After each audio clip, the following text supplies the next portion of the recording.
It all began with a whisper in Brussels, just one leaked page, but inside that page was an economic bombshell. Washington wanted Europe to raise tariffs on Africa's oil and gold. The goal? To bend Africa, or break it. Donald Trump didn't mince words. Raise tariffs, make them kneel, or watch them starve. But in Ouagadougou, the response was very different. Captain Ibrahim Traoré called it what it was: economic warfare disguised as diplomacy. What happened next would shake Africa, NATO, and the global order itself. The memo revealed Washington's pressure: cut off Africa's oil and gold until they surrendered sovereignty. Most European leaders stayed silent, but one conscience couldn't. That's how the page was leaked to a European journalist, and the story exploded. Across Africa, headlines screamed the same words: Europe targets Africa's oil and gold. On social media, young voices asked, how long will we let them dictate our future? Within hours, whispers turned into a roar across Africa. Traoré didn't waste time. Before dawn, he gathered his advisors. His message was sharp. This isn't about tariffs.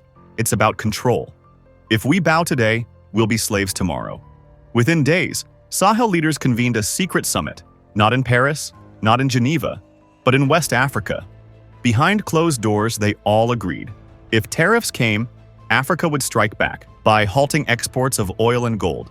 For the first time in decades, Africa's fractured voices were uniting into one.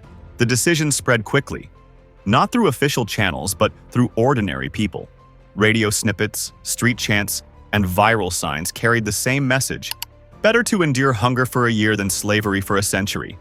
Markets braced for chaos, families worried, but something else burned stronger than fear: pride. For once, Africa was saying no, and Europe suddenly realized it needed Africa far more than Africa needed Europe. In Frankfurt, gold prices spiked.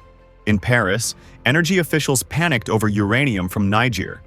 Africa's resources weren't luxuries, they were oxygen. In Brussels, Washington demanded unity.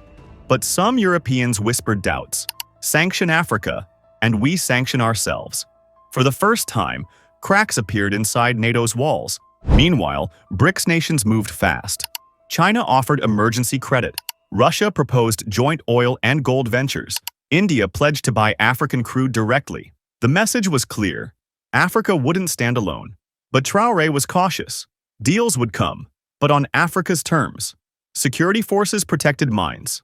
Banks built gold-backed systems, and an African resource charter was drafted. Oil and gold would no longer be plunder, but tools of sovereignty. The West tried to corner Africa. Instead, Africa learned how to stand. The counterattack came: frozen bank accounts, delayed shipments, cyber attacks, and propaganda painting Traoré as reckless. Prices rose, medicines grew scarce, but communities closed ranks, sharing food, resources, and solidarity. Then came Traoré's broadcast, not flanked by generals but by miners, farmers, and engineers. They say we are reckless. I say we are free. Oil and gold do not belong to Europe, they belong to Africa. That speech lit a fire across the continent and beyond. In Lagos, murals appeared overnight. In Kinshasa, crowds cheered. Across the diaspora, one phrase trended: if Traoré stands, we stand. But then, another leak. Documents showed Western companies already planning to privatize Africa's oil and gold for 50 years, funneling profits offshore. It wasn't about tariffs. It was about permanent control. The mask had fallen, and Africa's anger boiled over. Protests erupted. AES leaders launched investigations into foreign contracts.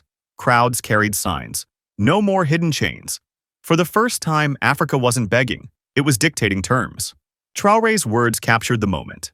They thought hunger would silence us. Instead, it awakened us. From this day forward, Africa is not a marketplace. They will meet us as equals, or not at all. This wasn't just resistance, it was the birth of a new Africa.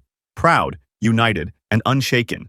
Guys, if the spirit of Ibrahim Traoré has touched your heart, like, subscribe, and share this story. Let the world know that Africa's voice will be heard, not as an echo, but as a force.